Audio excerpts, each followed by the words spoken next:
132 killed, 248 wounded, and 18 missing.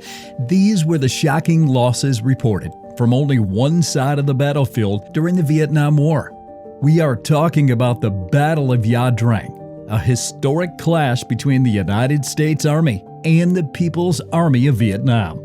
Actually, the Battle of Ia Drang, particularly at Landing Zone X-Ray, was the first large-scale engagement of American troops in the Vietnam War. So, what really happened? Let's find out. The Battle of Ia Drang in November 1965 had two major battles at the LZ X-Ray and LZ Albany. For 3 days, American soldiers at LZ X-Ray held off a bigger North Vietnamese force, aided by air and artillery assistance. Now, why did the battle happen? By early 1965, the Viet Cong, VC, and People's Army of Vietnam, PAVN, controlled much of the rural southern Vietnam. United States, led by General Westmoreland, decided to deploy more soldiers to prevent the expansion. American forces were keen to try a new technique known as air mobility, which allowed battalion-sized formations to be quickly moved in and out of flight via helicopter. The Ia Drang Valley, with its deep jungle and few roads, appeared like an ideal trial ground for this strategy. The PAVN had 3 regiments stationed in the Central Highlands and were preparing to attack South Vietnamese forces. To counter this, the United States intended to send its 1st Cavalry Division, Air Mobile, dubbed the Air Cav, to launch attacks and disrupt North Vietnamese tactics. The combat began in October 1965 when North Vietnamese forces attacked the Ple Me camp southwest of Pleiku, attempting to draw South Vietnamese troops into an ambush. However, the United States Air Cavalry joined the fight, and after numerous skirmishes, the North Vietnamese withdrew to the Chu Pong Massif. This paved the way for the big fight at Ia Drang. For their main assault, the Americans identified various clearings in the jungle that might be used as helicopter landing zones, assigning each one a NATO phonetic alphabet designation. Lieutenant Colonel Hal Moore selected LZ X-Ray, a clearing at the foot of Chu Pong Mountain. The landing zone was approximately the size of a football field and could only accommodate a few helicopters at a time, so troops were brought in waves. On the morning of November 14th, the first group, Bravo Company, arrived, led by Moore. Moore's forces soon realized that they were greatly outnumbered, facing 3 North Vietnamese battalions. As more U.S. troops came, they positioned themselves around the clearing, bracing for a deadly battle. The North Vietnamese forces launched numerous attacks, but American air and artillery support proved essential in repelling them. At 12:15, the first shots were fired as 3 platoons of B Company patrolled the jungle northwest of a dry stream bed. Within minutes, Captain Heron ordered Lieutenant L. Dimsney, 1st Platoon, and Lieutenant Harry Herrick's 2nd Platoon to advance together, while Lieutenant Dennis, 3rd Platoon, remained behind as a reserve. Devney's platoon advanced roughly 100 yards west, with Herrick's team following closely behind. Devney's platoon was heavily crashed from both sides just before 1 p.m., and North Vietnamese soldiers swiftly hemmed them down. Herrick quickly reported that he was pursuing a group of North Vietnamese soldiers and that his battalion was also being fired upon on the right flank. Herrick's platoon became isolated from the rest of the battalion as a result. Herrick's party was dispersed and eventually left all alone as they hunted down the enemy. Despite the possibility of being cut off, Herrick chose to proceed into an open clearing. His platoon first maintained their ground and dealt significant casualties to the North Vietnamese in a fierce engagement. However, Herrick's soldiers quickly began to suffer casualties as the enemy surrounded them on all sides. On a little hill, they established a defensive posture. Sadly, Herrick was injured and, prior to his passing, transferred command to Sergeant Carl Palmer, requesting that codes be destroyed and that artillery help be summoned. After a while, Sergeant Ernie Savage assumed charge and guided the team through a valiant defense, repeatedly deploying artillery to hold the attackers at bay. They had already lost 8 men and wounded 13 more.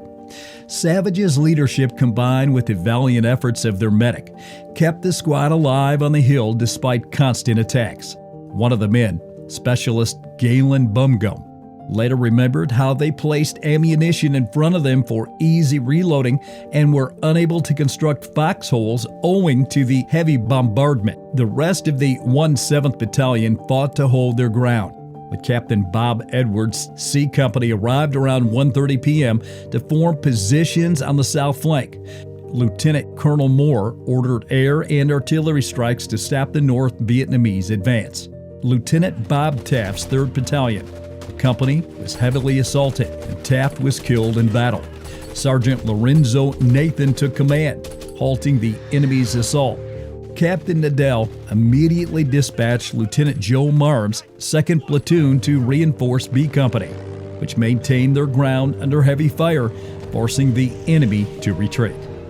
By 2:30, more C and D Company men had arrived under heavy fire and taken up positions. C Company faced a massive assault, but with precision artillery assistance, they were able to inflict substantial damage on the attackers. A Company, with assistance from D Company, also resisted severe attacks, with machine gun squads effectively maintaining the left flank. Throughout the hard action, Delta Company suffered substantial casualties. Captain Ray Lefevre of D Company was injured, and command was subsequently transferred to Staff Sergeant George Gonzalez, who continued to lead despite his own injuries. Due to heavy fire, medevac helicopters were only able to evacuate a few casualties. Therefore, many wounded were transported by assault helicopters returning to the battlefield. By 3:20 p.m., a 360-degree perimeter had been constructed around LZ X-ray, with D Company men positioned to the north and east, fully guarding the region and preventing the North Vietnamese from circling the U.S. positions. On the afternoon of November 14, 1965, Lieutenant Colonel Hal Moore directed another attempt to recover the lost platoon from B Company. At 3:45 p.m., Alpha and Bravo companies attempted to approach 2nd Platoon, but were met with strong resistance, including a well-fortified enemy machine gun position. Lieutenant Joe Marm of A Company took action, using a small anti-tank weapon to demolish the machine gun nest. He then charged and killed the remaining opposing men, but was injured in the process. Marm would eventually receive the Medal of Honor in recognition of his gallantry. Moore determined it was too unsafe to push any further, so the rescue attempt barely made it approximately 75 yards before it stalled. Around 5 p.m., reinforcements came from Bravo Company of the 2nd Battalion, 7th Cavalry, securing the area overnight.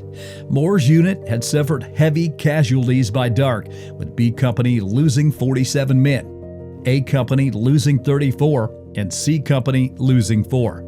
Throughout the night, North Vietnamese forces conducted probing strikes on the American perimeter.